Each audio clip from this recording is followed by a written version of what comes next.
அஸ்ஸலாமு அலைக்கும் வரஹ்மத்துல்லாஹி வபரகாத்துஹு. அல்ஹம்துலில்லா, இறைவனுடைய அருளால் நம்ம தொடர்ந்து குரானை ஓதிட்டு வரோம். இந்த குரானில் சூரா ஹூத் 12வது அத்தியாயமான ஹூத் அப்படிங்கிற அந்த அத்தியாயத்தை நம்ம ஓதிட்டு வரோம். 33 வசனங்கள் வரைக்கும் நம்ம பார்த்துருந்தோம்.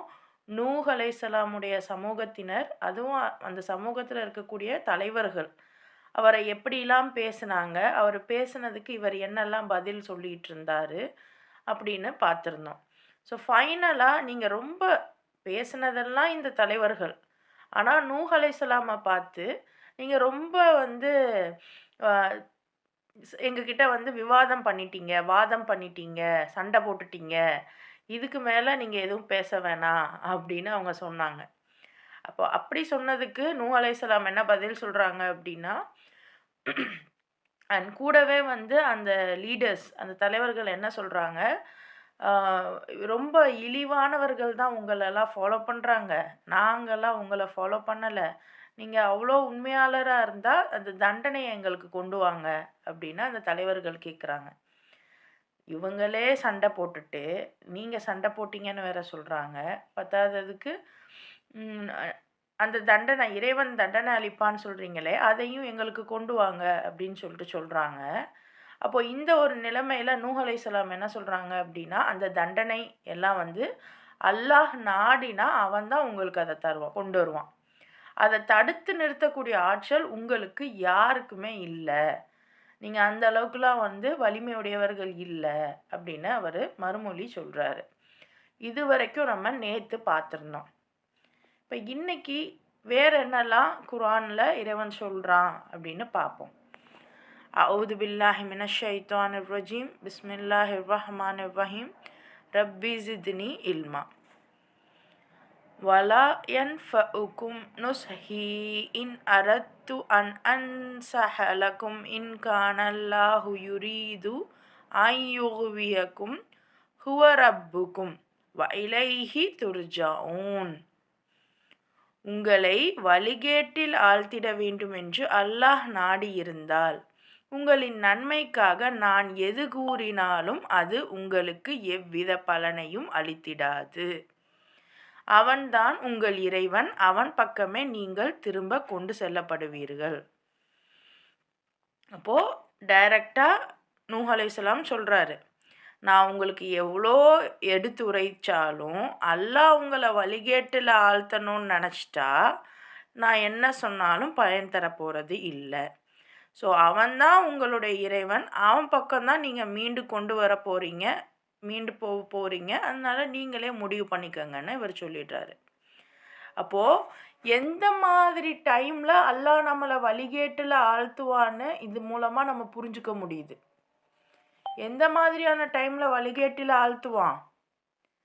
நம்ம வரம்பு மீறிட்டு பிறரை வரம்பு மீறுவதாக சொல்லும் பட்சத்தில்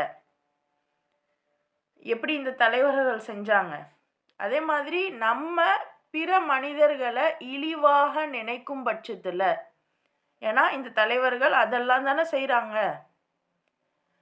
அடுத்து இறைவனுடைய விஷயங்களை நாங்கள் ஏற்றுக்க முடியாது, எல்லாரையும் சமமாக நடத்தணும் அப்படின்னா எங்களுடைய கிரெடிட் போகும் அப்படின்னு நம்ம நினைக்கிற பட்சத்தில், எல்லாரும் சமம் இல்லை, ஒருத்தருக்கு ஒருத்தர் பிறப்பால் சில ஏற்றத்தாழ்வுகள், சில வேறுபாடுகள் இருக்குது அப்படின்னு நம்ம நம்பும் பட்சத்தில் நமக்கு இந்த வழிகேட்டு கன்ஃபார்ம். அப்போது இந்த வழிகேட்டில் நம்ம இல்லாமல் இருக்கணும்னா இந்தந்த விஷயங்கள், இந்த நூஹ் நபியுடைய சமுதாயம் என்னென்ன விஷயங்கள் எல்லாம் பண்ணுச்சோ அதிலெல்லாம் இருந்து நம்ம வெளியே வரணும். நம்மளும் இன்றைக்கி அப்படி தான் இருக்கோங்கிறத முதல்ல ஒத்துக்கிட்டு அதுலேருந்து வெளிவர்றதுக்கு என்னெல்லாம் பண்ணணும்னு சிந்திக்கணும். இப்போ இதை சொல்கிறாங்க, இறைவன் பக்கம்தான் நீங்கள் திரும்பி கொண்டு செல்லப்படுவீர்கள் அப்படின்னு நூஹ் நபி சொல்கிறாங்க. அடுத்து பாருங்க, அம் யகூலூனஃப்தரா குல் இனிஃப்தரைதுஹு ஃபஅலைய இஜ்ராமி வ அனா பரீஉம் மிம்மா தஜ்ரிமூன். இதனை இவரே சுயமாக புனைந்துள்ளார் என்று நபியே இவர்கள் கூறுகிறார்களா? அப்போ இது நபிக்கிட்ட அல்லாஹ் பேசுகிறான். ஸோ நூஹ் நபியுடைய அந்த ஸ்பீச் முடிஞ்சிடுச்சு. அல்லாஹ் எல்லா ஹிஸ்ட்ரியையும் முழுசாலாம் ஒரே இடத்துல டக்குன்னு சொல்லிட மாட்டான். ஒரு சிலருடைய ஹிஸ்ட்ரியை தான் முழுசாக சொல்லுவான். ஸோ எந்தெந்த இடத்துல என்னென்ன கதை நமக்கு தெரிஞ்சால் போதுமோ அதை தான் சொல்லிட்டு வருவான். ஸோ நூஹுடைய இது இப்போ முடிஞ்சிருச்சு. அடுத்து நபிக்கிட்ட அல்லாஹ் பேசுகிறான். அதாவது இந்த வசனங்கள் எல்லாம் இப்போ நூஹ் பற்றிலாம் நாங்கள் சொன்னோமே, இந்த வசனங்கள்லாம் நீங்களே உங்கள் இஷ்டத்துக்கு புனைந்துனா தானாக எழுதுறதாக. இப்போ நம்ம ஒரு கதை எழுதுகிறோம், எல்லாம் நம்ம கற்பனை பண்ணி எழுதுகிறோம் இல்லையா? ஸோ அந்த மாதிரி இதெல்லாம் நீங்களா எழுதுறீங்கன்னு இவங்க சொல்கிறாங்களா? அப்போ நீங்கள் சொல்லுங்கள். அல்லாஹ் சொல்கிறான் நபியை பார்த்து, நானே இதனை சுயமாக புனைந்திருந்தால் அந்த குற்றத்திற்கு நானே பொறுப்பாளி ஆவேன். ஆனால் நீங்கள் செய்யும் குற்றங்களுக்கு நான் பொறுப்பாளி அல்லன். அப்போ நபி ஸல்லல்லாஹு அலைஹி வஸல்லம் அல்லாஹ் சொல்கிறான், ஒருவேளை நீங்கள் எல்லாம் சொல்கிற மாதிரி இதை நானே எழுதியிருக்கேன் அப்படின்னா அந்த தப்புக்கு நான் பொறுப்பாளி. ஆனால் நீங்கள் செய்கிறதுக்கெல்லாம் நான் பொறுப்பாளி இல்லை. ஆனால் இன்னைக்கு இந்த மாதிரி ஒரு டிஃபென்சிவ் விஷயத்த நம்ம பண்ணுவோமா? நமக்கு பண்ண தெரியுமா? குர்ஆன் தெளிவாக எடுத்து சொல்லுது பாருங்க. யார் நூஹ் நபியை வச்சும் சொல்லித்தரான் அல்லாஹ், நம்ம நபி ஸல்லல்லாஹு அலைஹி வஸல்லம் வச்சும் அல்லாஹ் சொல்லித்தரான். அதாவது இவங்க மேலே இட்டுக்கட்டி சொல்கிறாங்க, அவதூறு சொல்கிறாங்க. நபியை பார்த்து நீங்களா உங்கள் இஷ்டத்துக்கு எழுதாதீங்கங்கிறாங்க. இன்றைக்கும் எத்தனையோ பேர் இந்த குர்ஆனை ஏதோ நபி எழுதின மாதிரி பேசுகிறாங்க. நம்மளே அப்படித்தான் நினச்சிக்கிட்டு இருக்கோம் பலர். ஆனால் இது இறைவனுடைய வார்த்தைகள். இது எல்லாமே இறைவனுடைய வார்த்தைகள். இவ்வளோ இறைவனுடைய வார்த்தைகளை நபிக்கு அது வஹி இறங்குனதை எழுதுனது நபியுடைய தோழர்கள். இன்ஃபேக்ட் அந்த காலத்தில் இதெல்லாம் எழுத்து வடிவில் கூட இருந்துச்சா என்னன்னு தெரில, வாய் வடிவிலையே கூட போயிருக்கும் சில இதில். அதாவது அதே மாதிரி இன்றைக்கி இருக்கிற மாதிரி பேப்பர்லலாம் அவங்க எழுதி வச்சுருப்பாங்கன்னா இல்லை, அவங்க கைக்கு என்ன கிடச்சிருந்துச்சோ கல், அந்த துணி இதிலெல்லாம் கூட எழுதி வச்சுருந்தாங்க. அப்போ இந்த மாதிரி இருக்கும்போது ஒரு ஒரு நல்ல விஷயம், இப்படி இருங்க, நல்லபடியாக நீங்கள் இருங்க, ஒருத்தருக்கு ஒருத்தர் இழிவுபடுத்திக்காதீங்க, ஒருத்தருக்கு ஒருத்தர் சமமானவங்க தான், யாரும் எதுக்கும் உயர்ந்தவங்க தாழ்ந்தவங்க பிறப்பால் இல்லை அப்படிங்கிறத பேசுகிறப்ப நீங்களா இதை இட்டுக்கட்டி சொல்லாதீங்க அப்படின்னு அவங்க சொல்லும்போது நம்மளாக இருந்தால் என்ன பண்ணியிருப்போம்? உனக்காக நான் அல்லாஹ்கிட்டேருந்து கொண்டு வந்திருக்கேன், நீ என்ன இப்படி பண்ணுற அப்படின்னு திமிராக இருக்கலாம். நபி அப்படி போயிருந்திருக்கலாம். அல்லது இல்லை நான் உண்மையாகவே அல்லாஹ்கிட்ட இருந்து தான் கொண்டு வரேன் அப்படின்னு அவங்கக்கிட்ட வாதம் பண்ணியிருக்கலாம். ஆனால் இது எதையுமே அவங்க பண்ணலை, பண்ணவும் அல்லாஹ் விடலை. அதான் ஒரு விஷயம் பாருங்கள். இந்த விஷயத்தை கூட நீங்கள் இந்த பதில் தான் சொல்லணும்னு அல்லாஹ் பேசுகிறான். ஸோ நபிமார்களுக்கு மட்டும் நமக்கு இருக்கிற சுதந்திரம் கூட இல்லை. அல்லாஹ்வுடைய டைரக்ட் கண்காணிப்பில் அவங்க இருந்தாங்க. நீ இதுதான் பேசணும், இப்படி தான் நடக்கணும், இதுதான் உன்னுடைய நிலைமை அப்படின்னு அல்லாஹ் ஒவ்வொன்றுமே கட்டளையிட்டான். ஸோ அப்படி இவங்க மேலே தப்பு சொல்லும்போது இவர் என்ன பண்ணுறாரு, ஒரு வேளை நீங்கள் சொன்ன மாதிரி நான் தப்பானவெல்லாம் இருந்தால் அதுக்கு நான் பொறுப்பாளி ஆகிக்கிறேன், நீங்கள் செய்கிற தப்புக்கு நீங்கள் பொறுப்பாளி ஆகுங்க, நான் ஆக மாட்டேன் அப்படின்ட்டு அவர் போயிடுறாரு. ஸோ இந்த இக்னோரன்ஸ், இந்த சொல்லுவாங்கள்ல எல்லா தப்பும் நீ தான் பண்ண அப்படி சொன்னால் ஆமாம் நான் தான் பண்ணேன் அப்படின்னா அடுத்து அவங்க மேலே பழி சொல்ல முடியாது. ஸோ அந்த மாதிரி ஒரு டெக்னிக்கை இறைவன் நபி ஸல்லல்லாஹு அலைஹி வஸல்லம் யூஸ் பண்ண சொல்கிறான். ஸோ நீங்கள் இப்படி சொல்லிடுங்க அப்படின்னு. ஸோ இதெல்லாம் டிஃபென்சிவ் டெக்னிக். இதெல்லாம் தாய்மார்கள் நம்ம புரிஞ்சுக்கிட்டோம் அப்படின்னா நம்ம குடும்பத்தில் நம்ம நிறைய விஷயங்கள் செய்யலாம். சும்மா இருப்போம், எல்லா பிரச்சனையும் ஒன்றால தான் அப்படின்னு சொல்லுவாங்க. சில நேரங்களில் ஆமாம் சில பிரச்சனைகள் நம்மனாலையும் கூட வரும், அதை நம்ம பொறுப்பு ஏற்றுக்கிறணும். அதுலேருந்து விலகி ஓடக்கூடாது. இல்லை ஒன்று பிரச்சனை என் மேலே இல்லவே இல்லை, ஆனாலும் அப்படி சொல்கிறாங்க, சரி நான் செஞ்சதுக்கு நான் பொறுப்பேற்றுக்கிறேன், நீங்கள் செஞ்சது நான் பொறுப்பு இல்லை அப்படின்னு தெளிவாக அந்த இடத்துல நின்று பேசணும். அது ரொம்ப ரொம்ப முக்கியம். இன்றைக்கி ஒன்று பேசுகிறேங்கிற பேரில் தேவையில்லாமல் பேசி குடும்பத்தை பிரிச்சுக்கிறோம். இல்லைன்னா ஒன்றுமே பேசாமல் அமுக்குனி மாதிரி இருந்து எல்லா தவறுகள் எல்லா பழியையும் நீங்களே ஏற்றுக்கிட்டு இன்றைக்கி நீங்களே என்ன ஆகுறீங்க, அந்த இடத்துல கொஞ்சம் கூனி குறுகி நிற்கிற சிலரும் இருக்காங்க. ஸோ இந்த மாதிரி பழி சொற்களை நீங்கள் எப்படி கையாளணுங்கிறத இறைவன் சொல்லித்தரான். என்னுடைய இது அப்படின்னா சரி நான் அதை ஏற்றுக்கிறேன், ஆனால் நீங்கள் செய்கிறதுக்கு நான் பண்ண முடியாது. அப்போ அந்த இடத்துல நின்று அவர் பேசுகிறாரா இல்லையா? நபிதான பொறுமையாளர். அந்த பொறுமையாளர் என்ன பண்ணுறாரு பாருங்க. ஸோ இந்த மாதிரி நீங்கள் பேசுகிறீங்களா? இந்த மாதிரி உங்கள் லைஃப்பில் நீங்கள் நடந்துக்கிறீங்களா? உங்கள் குழந்தைங்கள நடந்துக்க வைக்கிறீங்களா? சிந்திச்சு பாருங்க. அடுத்து பாருங்க, ஊஹிய இலா நூஹின் இன்னஹு லன் யூமின மின் கௌமிக இல்லா மன் கத் ஆமன ஃபலா தப்தஇஸ் பிமா கானு யஃப்அலூன். மேலும் நூஹுக்கு இவ்வாறு வஹி அனுப்பப்பட்டது. பாருங்க, நம்ம நினச்சோம் 34வது வசனத்தோட நூஹுடைய சாப்டர் க்ளோஸ் அப்படின்னு. ஏன்னா அடுத்து நம்ம நபியை பற்றி பேசுகிறான்ல. ஆனால் இதை இன்னும் நீங்கள் கவனிச்சிங்கன்னா இன்னும் நூஹ் அலைஹிஸ்ஸலாமோடது முடியலை. அப்போ விஷயம் என்ன அப்படின்னா, நூஹ் அலைஹிஸ்ஸலாம் பற்றி பேசும்போதே நூஹ் அலைஹிஸ்ஸலாமைத்தான் இந்த மக்கள் என்ன பண்ணுறாங்க, நீங்கள் அவரை பற்றி உங்களுக்கு என்ன தெரியும், நீங்களா இட்டுக்கட்டி பேசாதீங்க அப்படின்னு சொல்கிறாங்க. அப்போ அல்லாஹ் சொல்கிறான். ஏன்னா யோசிச்சு பாருங்கள், இப்போ நீங்கள் ஒரு சீரியஸாக சில விஷயங்கள் சொல்கிறீங்க, இதெல்லாம் ரொம்ப கான்ஃபிடென்ஷியலான விஷயம், அல்லாஹ்க்காக நான் இது செய்கிறேன் சொல்கிறேன்னு நீங்கள் செய்கிறீங்க. அப்போ உங்களை இழிவாக ஏதாவது பேசுகிறாங்க அப்படின்னா அந்த நேரத்தில் உங்களுடைய நிலைமை என்னவாக இருக்கும்? ஸோ அப்படி அல்லாஹ் நபிக்கு இப்படி நீங்கள் சொல்லுங்க அப்படின்னு சொல்லிட்டு அடுத்து இன்னும் நூஹை பற்றியே பேசுகிறான். ஸோ குரான் ஒரு ஆயத்துக்கு இன்னொரு ஆயத்து தொடர்ச்சியாக வரும். என்ன சொல்கிறது, நீங்கள் குரான் ஓத ஓத அது உங்களுக்கு புரியும். இப்போ நம்ம என்ன நினச்சோம், நூஹுடைய சாப்டர் க்ளோஸ்ன்னு நினச்சோம், ஆனால் பாருங்கள் அடுத்து வருது. ஸோ அதான் ஒவ்வொரு இது ஓத ஓத உங்களுக்கு புரியும். ஸோ நீங்கள் இன்றைக்கி ஒரு விஷயம் புரிஞ்சிருப்பீங்க, நாளைக்கு அது வேறு மாதிரி கரெக்டாக உங்களுக்கு சேரும். அப்போ அதுக்காக முன்னாடி நினச்ச தப்பு இப்போ நினைக்கிறது தான் சரி அப்படிலாம் இல்லை. அந்த ஃப்ளோ, குரானுடைய ஃப்ளோ உங்களுக்கு கல்வியை கற்றுத்தரும். அப்போ நூஹுக்கு இவ்வாறு வகை அனுப்பப்பட்டது, உம்முடைய சமுதாயத்தினரில் எவர்கள் நம்பிக்கை கொண்டிருக்கிறார்களோ அவர்களை தவிர இனி வேறு எவரும் நம்பிக்கை கொள்ள போவதில்லை. எனவே அவர்களின் தவறான செயல்களுக்காக நீ துயரப்பட வேண்டாம்.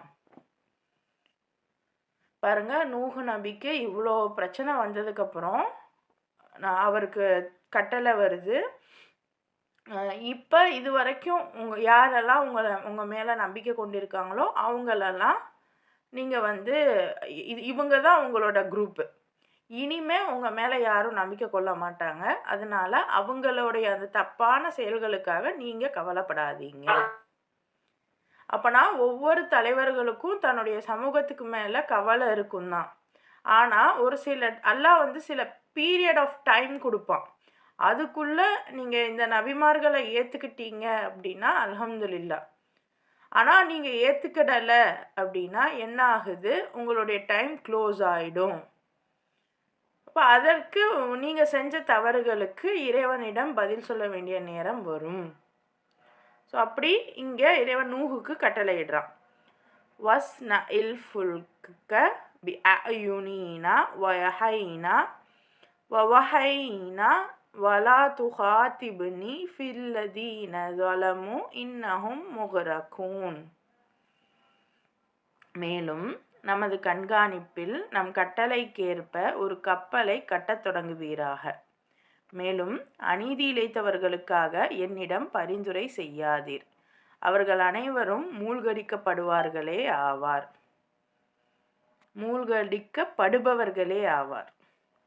அப்போது இவங்கெல்லாம் உங்கள் மேலே நம்பிக்கை கொண்டவங்கெல்லாம் ஓகே, அவங்களெல்லாம் என்னுடைய கட்டளைப்புக்கேற்ப, அதாவது அல்லாஹ்வுடைய கட்டளைகளுக்கு ஏற்ப நீங்கள் கப்பலில் ஏற்றிருங்க. மேலும் இந்த அநீதி இழைத்தவர்களெல்லாம் இவங்களுக்காகலாம் என்கிட்ட பரிந்துரை செஞ்சிடாதீங்க. இன்னைக்கு நம்ம என்ன பண்ணுறோம், நபி ஸல்லல்லாஹு அலைஹி வஸல்லம் நமக்கு பரிந்துரை செய்வாங்கன்னு சொல்கிறோம். சொல்லிட்டு எல்லாரையும் இளக்காரமாக பார்க்குறோமா இல்லையா? எல்லாரையும் இளக்காரமாக பார்க்குறோம், எல்லாரையும் இளக்காரமாக பேசுகிறோம். இப்படிலாம் பண்ணிட்டு இருந்தால் அப்புறம் எப்படி நமக்காக ரசூல் வந்து பரிந்துரை செய்வாங்க? அல்லாஹ் சொல்கிறான் பாருங்க. இது நூஹுக்கு மட்டும் கிடையாது, எல்லாருக்கும் அதே தான். நூஹ் அலைஹிஸ்ஸலாமுக்கு மட்டும் இல்லை. ஆனால் அன்னைக்கு அவர்கிட்ட சொன்னேன்னு ஏன் இப்போ நம்மக்கிட்ட அல்லாஹ் சொல்லணும்? நமக்கு புரியணுங்கிறதுக்காக அவர்கிட்ட சொன்னதை நமக்கு சூசகமாக சொல்லி காமிக்கிறான். அப்போ நமக்கு அதை புரிஞ்சுக்கணும், நமக்கும் அதுதான். அப்போ இந்த மாதிரி அநீதி இழைத்தவர்களுக்கு என்கிட்ட பரிந்துரை கேட்காதீங்க, எல்லாருமே மூழ்கடிக்கப்படுவார்கள் அப்படின்னு அல்லாஹ் கட்டளையிடுறான். வயஸ்ன உல் ஃபுல்க் வகுல்லமா மர்ரு அலைஹி மலலும் மின் கௌமிஹி சகீரு மின்ஹ கால இன் தஸ்ஹரு மின்னா ஃபஇன்னா நஸ்ஹரு மின்கும் கமா தஸ்ஹரூன். நூஹ் கப்பலை கட்டி கொண்டிருந்தார். அவருடைய சமுதாய தலைவர்களில் எவரேனும் அவரை கடந்து செல்லும் போதெல்லாம் அவரை ஏளனம் செய்தனர். அதற்கு அவர் கூறினார், நீங்கள் எங்களை பார்த்து ஏளனமாய் சிரிக்கிறீர்கள் எனில் நீங்கள் சிரிப்பது போன்று நாங்களும் உங்களை குறித்து சிரித்து கொண்டிருக்கிறோம். அப்போ நூஹ் வந்து அந்த அல்லாஹ் சொன்ன மாதிரி அந்த கப்பலை கட்டுறாரு. ஓகேவா? ஸோ விஷயம், இறைவன் ஃபஸ்ட்டு என்ன கட்டளையிடுறான்? ஒரு கப்பலை கட்ட சொல்கிறான். அப்போ இந்த கப்பல் அப்படிங்கிறது ஒரு தங்குமிடம் மாதிரி ஆகுது. ஓகேவா? மைண்டில் வச்சுக்கோங்க, இதை சார்ந்து வரும். அப்போது ஒரு கப்பலை அல்லாஹ் கட்ட சொல்கிறான் நூஹை. அப்போ அது கட்டும்போது நூஹ் அலைஹிஸ்ஸலாமும் அவரை யார் ஃபாலோ பண்ணுறாங்களோ அவங்களும் சேர்ந்து கட்டிக்கிட்டு இருக்காங்க. ஸோ ஒரு சொற்பமான பேர் தான் கட்டுறாங்கன்னு வைங்களேன். அப்போது ஒரு வேலை செய்ய சொல்லும்போது அந்த வேலையை யார் செஞ்சா? இதுதான் அல்லாஹ்வுடைய கேள்வி. நூஹ் அலைஹிஸ்ஸலாம் வந்து தொழுகலை, அல்லாஹ் தொழுக சொல்லலை. அல்லாஹ் குர்ஆன் ஓதுங்க, நான் சொன்னதையே சொல்லிக்கிட்டு இருங்கன்னு சொல்லலை. அப்போ அதுக்குன்னு நம்ம தொழுகக்கூடாதா, ஓதக்கூடாதா? கண்டிப்பாக தொழுகணும், கண்டிப்பாக ஓதணும். பிகாஸ் அப்போ தான் நம்மளுடைய மைண்டு, நம்மளுடைய எண்ணங்கள் சீராக இருக்கும். அப்போ தான் நம்ம வேலை பார்க்க முடியும். ஆனால் அல்லாஹ் நம்மக்கிட்ட கேட்குறது வேலை செய்யணும். யோசிச்சு பாருங்க. இப்போ நூஹ் அலைஹிஸ்ஸலாம் வந்து எல்லா சமூக தலைவர் எல்லாரையும் கூப்பிட்டு இந்த மாதிரி இந்த கப்பல் செய்யணும், வாங்க எல்லாரும் சேர்ந்து செய்யணும் அப்படின்னா, வேலையே பார்க்காம சும்மா உட்காந்துருந்த முதலாளிங்க வந்து வேலை செய்வாங்களா? மாட்டாங்கல்ல. இன்னைக்கு நம்மளை வந்து கூப்பிட்டு வாங்க அல்லாஹ் சொல்லியிருக்கான், இந்த மாதிரி ஒரு விஷயம் செய்யணும், இந்த கப்பலை கட்டணும் அப்படின்னு சொல்லி கூப்பிட்டா நம்ம முதல்ல போவோமா? நம்ம வீட்டில் உள்ள ஆண்களை அனுப்புவோமா? இதுதான் முதல் டெஸ்ட். இதுதான் இன்னைக்கு நீங்கள் யோசிச்சு பாருங்க. அல்லாஹ்க்காக ஒரு வேலை ஏதாவது நம்ம பண்ணுறோமா? ஏதாவது ஒரு போராட்டத்தில் இருக்கோமா? முஸ்லீமுக்காக நம்ம வந்து போராடுறோன்ற பேரில் வாட்ஸ்அப்பில் ஸ்டேட்டஸ் வைக்கிறோம், என்னென்னமோ பண்ணுறோம், அது செய்கிறோம். ஆனால் பொதுவாக உலகத்துக்காக, இறைவனுக்காக நம்ம என்ன செஞ்சோம், என்ன செஞ்சுக்கிட்டு இருக்கோம்? அப்போது வேலை செய்யக்கூடிய, கப்பலை கட்டிக்கிட்டு இருக்கக்கூடிய இந்த மக்களை, இந்த சின்ன கூட்டத்தையும் நூஹையும் பார்த்து அந்த சமுதாய தலைவர்கள் சிரிக்கிறாங்க. கடந்து போகும்போதெல்லாம் நக்கலாக சிரிக்கிறாங்க. அதுக்கு நூஹ் சொல்கிறாரு, நீங்கள் எங்களை பார்த்து ஏளனமாக சிரிக்கிற மாதிரி சிரிக்கிறீங்க அப்படின்னா நாங்களும் உங்களை பார்த்து சிரிக்கிறோம் அப்படின்னு சொல்கிறாரு. பாருங்க, ஆரம்பத்துலேருந்து வேலை பார்க்க தான் இங்கே பிரச்சனை, வேலை செய்கிறதுல தான் இங்கே பிரச்சனை. இதை நம்ம மைண்டில் ஏற்றணும். இன்னைக்கு உண்மைக்குமே சொல்கிறேன், பெண்கள் நம்ம வேலை செய்கிறதுக்கு வீட்டு வேலை செய்கிறோம், அது நல்லா பண்ணுறோம். ஆனால் வீட்டு வேலை மட்டும்தான் பண்ணுறோம். அல்லாஹ்க்காக என்ன பண்ணுறோம்? அப்போ ஃபசௌஃப தஅலமூன மன் யஅதீஹி அதாபுன் யுஹ்ஸீஹி வ யஹில்லு அலைஹி அதாபும் முகீம். இழிவுபடுத்தக்கூடிய வேதனைக்கு யார் ஆளாகப் போகிறார் என்பதையும், தடுத்து நிறுத்த முடியாத வேதனை யார் மீது இறங்கப் போகிறது என்பதையும் வெகு விரைவில் நீங்கள் அறிந்து கொள்வீர்கள். அப்போ இழிவுபடுத்தக்கூடிய வேதனைக்கு வேதனை மட்டும் கிடையாது, அதுல உங்களுக்கு இழிவும் இருக்கு. அப்ப அந்த இழிவு தரக்கூடிய அந்த வேதனைக்கு யார் ஆளாக போறோம் அப்படிங்கிறத பாருங்க. இன்னொன்று, அந்த வேதனையை நம்ம தடுத்து நிறுத்த முடியாது. அப்படிப்பட்ட அந்த வேதனை யாருக்கு இறங்க போகுதுன்னு வெகு விரைவில் தெரிஞ்சிரும் அப்படின்னு நூஹ் அலைஹிஸ்ஸலாம் பதில் உரைக்கிறாரு. ஹத்தா இதா ஜாஅ அம்ருனா வஃபாரத் தன்னூரு குல்னா ஹமில் ஃபீஹா மின் குல்லின் ஸௌஜைனி இஸ்னைனி வஅஹ்லக இல்லா மன் சபக அலைஹில் கௌலு வமன் ஆமன் வமா ஆமன மஅஹு இல்லா கலீல். இறுதியில் நம்முடைய கட்டளை வந்துவிட்டது. மேலும் அந்த உலை அடுப்பு பொங்கியது. அப்போது நாம் கூறினோம், எல்லா வகையான பிராணிகளிலிருந்தும் ஒவ்வொரு ஜோடியை இக்கப்பலில் ஏற்றிக்கொள்வீராக. உம்முடைய குடும்பத்தினரையும் யாரை குறித்து முன்னரே கூறப்பட்டு விட்டதோ அவர்களை தவிர அதில் ஏற்றிக்கொள்வீராக. மேலும் யார் யாரெல்லாம் இறை நம்பிக்கை கொண்டுள்ளார்களோ அவர்களையும் ஏற்றிக்கொள்வீராக. மேலும் நூஹுடன் இறை நம்பிக்கை கொண்டிருந்தவர்கள் குறைவாகவே இருந்தார்கள். அப்போ அல்லாஹ் யார் யாரை ஏற்ற சொல்றான்? உங்களுடைய ஃபேமிலி மெம்பர்ஸ், யார் உங்க மேல நம்பிக்கை கொண்டு இருக்காங்களோ அவங்க, அண்ட் யார் உங்ககிட்ட சண்டை போட்டாங்கல்ல அவங்கள விட்டுருங்க. அவங்கள தவிர மற்றவங்களெல்லாம் ஏற்றிருங்க. அதே மாதிரி உங்கள் குடும்பத்தினர்லையும் சிலரை அல்லாஹ் விட சொல்கிறான். யாரை குறித்து முன்னாடியே உங்ககிட்ட சொல்லப்பட்டுருச்சோ அவங்கள விட்டுருங்க. உங்கள் குடும்பத்தில் உள்ளவங்களை ஏற்றுங்க. ஆனால் அவங்க குடும்பத்தில் இருந்தாலும் அல்லாஹ்வை நம்பிக்கை கொள்ளலைன்னா அவங்கள ஏற்றாதீங்க. மூணாவது, யாரெல்லாம் உங்கள் மேலே நம்பிக்கை கொண்டு இருக்காங்களோ, அல்லாஹ் மேலே நம்பிக்கை கொண்டு உங்கள் கூட வராங்களோ அவங்கள ஏற்றுங்க அப்படின்னு சொன்னால், நூஹ் அலைஹிஸ்ஸலாமோட கொஞ்சம் பேர் தான் நம்பிக்கை கொண்டவங்க இருந்தாங்க அப்படின்னு அல்லாஹ்வே இங்கே இது கொடுக்குறான், சான்று தரான். வகாலர் கபூ ஃபீஹா பிஸ்மில்லாஹி மஜ்ரைஹா வ முர்சாஹா இன்ன ரப்பி லகஃபூருர் ரஹீம்.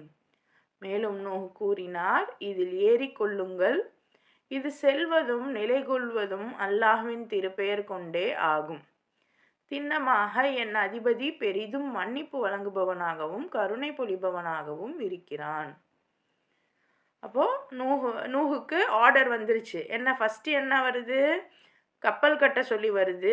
அந்த கப்பல் கட்டத்தான் அந்த லீடர்ஸை போய் கூப்பிட்டா, நாங்கெல்லாம் பண்ண முடியாதுங்கிறாங்க. வேலை பார்க்குறதா? நாங்களா? நெவர் அப்படின்னு சொல்லி அனுப்பிடுறாங்க. அப்போ அவங்களுக்கு அந்த நம்பிக்கை கொண்ட அந்த உழைப்பாளிகள்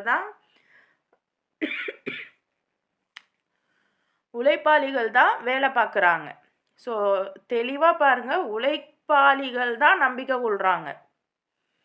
சும்மா இருக்கிறவங்க பேருக்கு நான் நம்பிக்கை கொள்கிறேன்னு சொன்னாலும் அது நம்பிக்கை ஆகாது. ஸோ யார் உழைக்கிறாங்களோ அவங்க. ஸோ அல்லாஹ் இப்போ இவங்களை கூட்டிகிட்டு நூஹ் அலைஹிஸ்ஸலாம் கிளம்புறாரு. அப்போது இந்த கப்பலில் எல்லாரும் ஏறிக்கோங்க, இது செல்லுறதும் எங்கே போய் நிற்க போதோ, ஸ்டார்ட் பண்ண போகிறதும் போய் நிறுத்த போகிறதும் அல்லாஹ்வுடைய பேரால தான். என் அதிபதி பெரிதும், என் அதிபதி, என் ரப்பு, பாருங்க, இன்ன ரப்பி லகஃபூருர் ரஹீம். ரப்பு அப்படின்னா என்னுடைய எஜமானன். அப்படின்னா நபிக்கு அல்லாஹ் எஜமானனாக இருக்கான். அவன் சொல்கிற வேலையை இப்போ யோசிச்சு பாருங்க. இப்போ பாஸ் இருக்காரு, பாஸோடைய மேனேஜர் இருக்காரு. இப்போ சாதாரண கடைநிலை ஊழியர்களை விட மேனேஜர் தான் பாஸோட ரொம்ப நெருக்கத்தில் இருக்கணும். பாஸ் டைரெக்டாக மேனேஜர்கிட்ட தான் சொல்லுவார். அதைத்தான் மேனேஜர் மற்ற லேபர்ஸ்கிட்ட சொல்லி வேலை வாங்குவார்.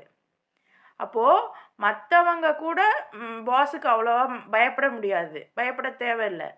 ஆனால் மேனேஜரு ரொம்ப பயப்படணும். அதுதான். அப்போ ரப்பு அப்படின்னா என்னுடைய எஜமானன், அவன் வந்து மன்னிப்பு வழங்குபவன், கருணை பொழிபவன் அப்படின்னு சொல்கிறாரு. வஹிய தஜ்ரி பிஹிம் ஃபி மௌஜின் கல் ஜிபால் வனாதா நூஹு நிப்னஹு வகான ஃபி மஅசிலின் யா புனையர் கப் மஆன அஊது பில்லாஹி மினஷ் ஷைத்தானிர் ரஜீம். வஹிய தஜ்ரி பிஹிம் ஃபி மௌஜின் கல் ஜிபால் வனாதா நூஹு நிப்னஹு வகான ஃபி மஅசிலின் யா புனைய அர்கப் மஅனா வலா தகும் மஅல் காஃபிரீன். அக்கப்பல் அவர்களை சுமந்து சென்று கொண்டிருந்தது. அலைகள் ஒவ்வொன்றும் மலை போல் உயர்ந்து கொண்டிருந்தது. நூஹுடைய மகன் தொலைவில் இருந்தான். அவர் தம் மகனை கூவி அழைத்து கூறினார், என் அன்பு மகனே, எங்களோடு நீயும் ஏறிக்கொள், நிராகரிப்பாளர்களுடன் இருக்காதே. இன்றைக்கி நம்ம சொல்கிறோமே, எனக்கு வந்து என் புள்ள சரியா இல்லை, எங்கள் அம்மா சரியா இல்லை, இப்படி நம்ம ஒவ்வொரு காரணம் சொல்கிறோம். எந்த எக்ஸ்கியூஸும் எங்கேயும் வேலைக்காகாது. ஸோ நூஹ் அலைஹிஸ்ஸலாமே வந்து தன்னுடைய சொந்த மகனையே கூட கூப்பிடுறாரு.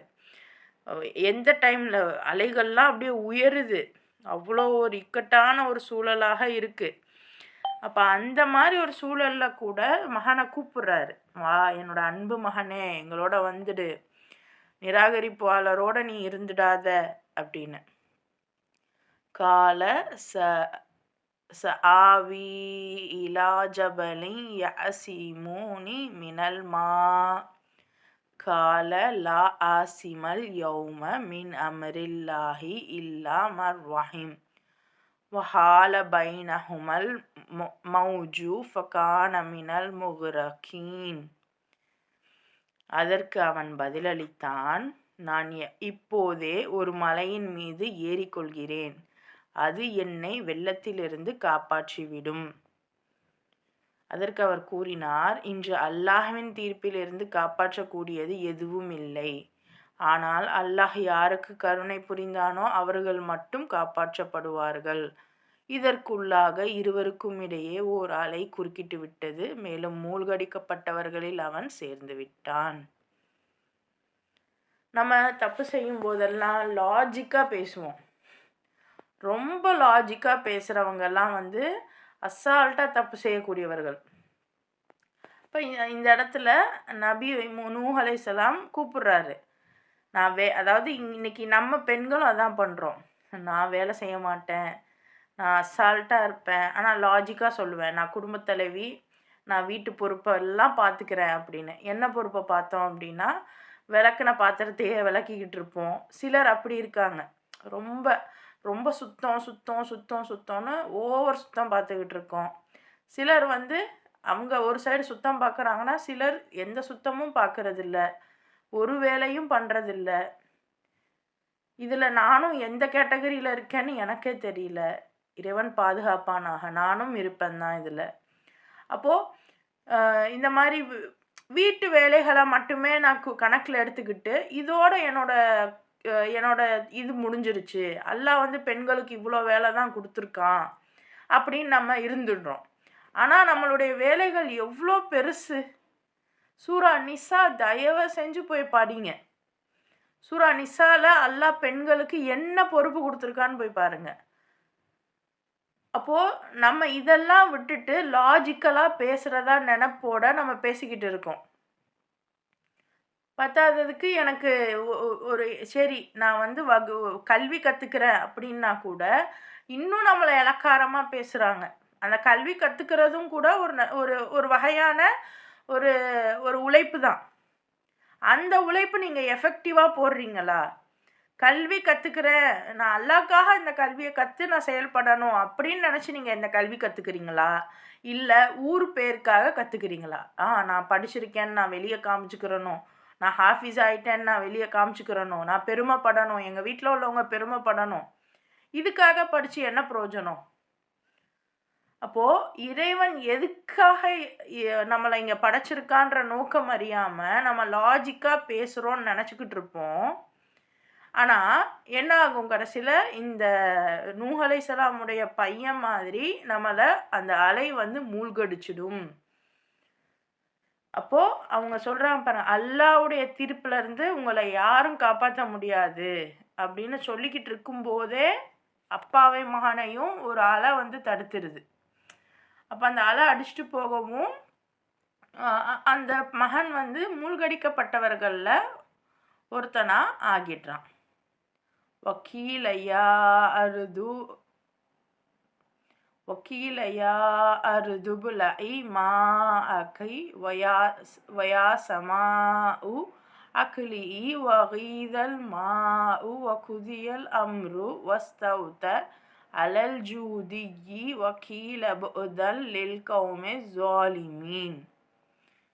பின்னர் பூமியே, உனது நீர் முழுவதையும் விழுங்கிவிடு, வானமே நிறுத்திக்கொள் என்று கட்டளையிட்டப்பட்ட போது அவ்வாறே நீர் வற்றிவிட்டது. கட்டளை நிறைவேற்றப்பட்டு விட்டது. மேலும் கப்பல் ஜூதி என்னும் மலையில் நிலை கொண்டது. பிறகு கூறப்பட்டது, ஒளிந்து விட்டார்கள் அக்கிரமம் புரிந்த மக்கள். ஸோ ஃபைனலாக எல்லாரும் மூழ்கடிக்கப்பட்டுட்டாங்க. திருப்பியும் அவங்களுக்கு வந்து அந்த நிலைமை வந்து நார்மலாக ஆகுது. ஸோ ஒரு டிஸ்ட்ரக்ஷன் நடக்குதுன்னா அந்த டிஸ்ட்ரக்ஷன்னால் நம்ம லைஃப்பில் தேவையில்லாததெல்லாம் களையப்படுதுன்னு அர்த்தம்.